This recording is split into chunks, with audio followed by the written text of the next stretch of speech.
Dudley Dawson is joining us here, longtime journalist covering Arkansas athletics. Joins us each Thursday here too. Dudley, hope you're inside enjoying some AC and been in a. Seems there's 2 weeks in a row we've had a topic basically that starts on a Monday and carries us throughout the entire week.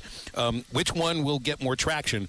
The Arkansas State War Memorial Stadium from last week, or Hunter's visit to the Little Rock Touchdown Club? Seems to me that Hunter's visit to the Little Rock Touchdown Club has gotten more people rallied one way or the other. Yeah, I think so, too. Is he here next year? We're talking about people on the hot seat. We just had some phone callers. We've had other people call in since this is happening that he's looking at other jobs. What do you think? It's maybe he's saying it because he's on his way out? I mean, what do you think Hunter's the AD next year? You know, I've talked to some people that are definitive that he will be, and then I've talked to some other people that I trust that are definitive that he won't be.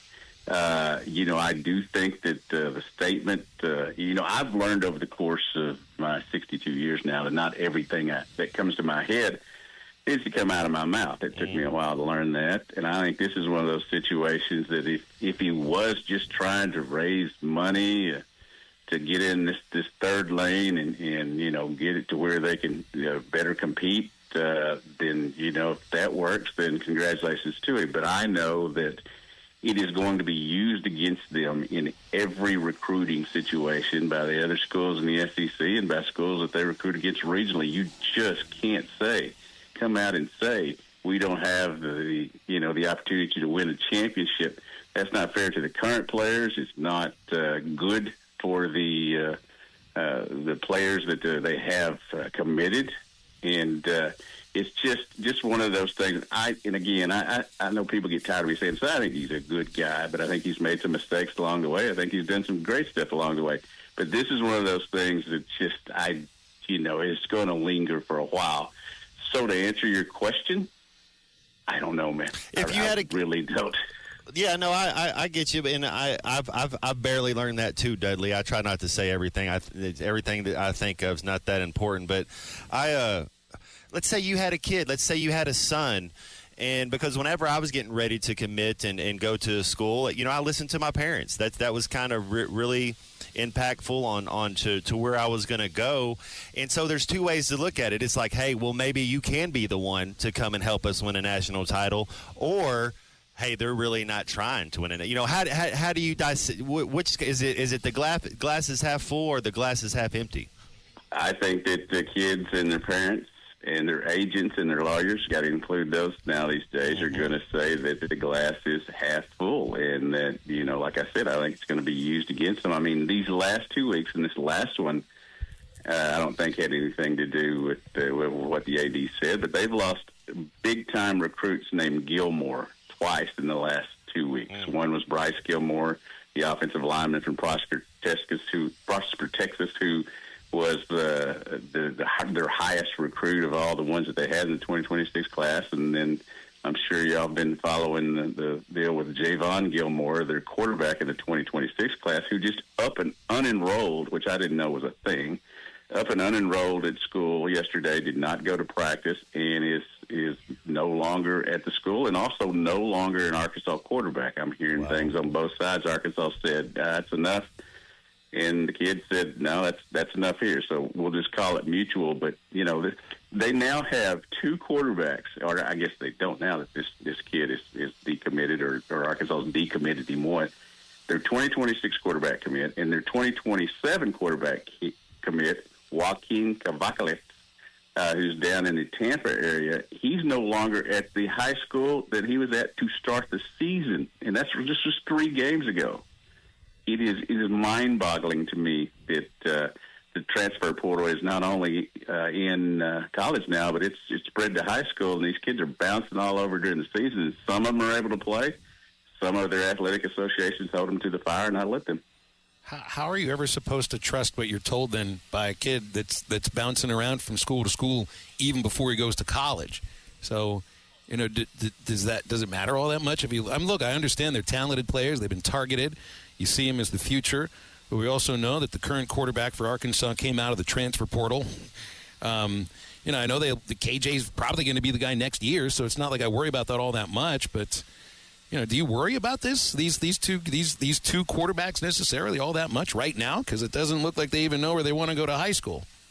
No, I don't, man. And I think they'll find him a 2026 quarterback. I mean, Bobby Petrino, knows talent when he sees it, and he'll go out and get, someone you talked about, Taylon Green. Yeah, he transferred in. You can't criticize kids for transferring out if you get gleeful about the ones that transfer in. I mean, Taylon's going to be playing his third game at Simmons Bank Liberty Bowl Stadium. That's more than the current quarterback for Memphis, Brenton. It has done, and that's a very interesting situation. But it's just kind of indicative of college football now. But yeah, I usually worry about the ones that are here, not the ones that might be coming. And man, is it ever might be coming these days. What is Memphis's? What's this quarterback? What's his strength? What kind of? I think as long as Arkansas doesn't beat themselves, Dudley, as long as we, don't turn the ball over, don't get unfortunate penalties, let cream rise to the top, keep everything in front of you. No kickoff returns for touchdowns. But tell me what Memphis does well. Does their quarterback scare you? Kind of give me a little scouting report on them.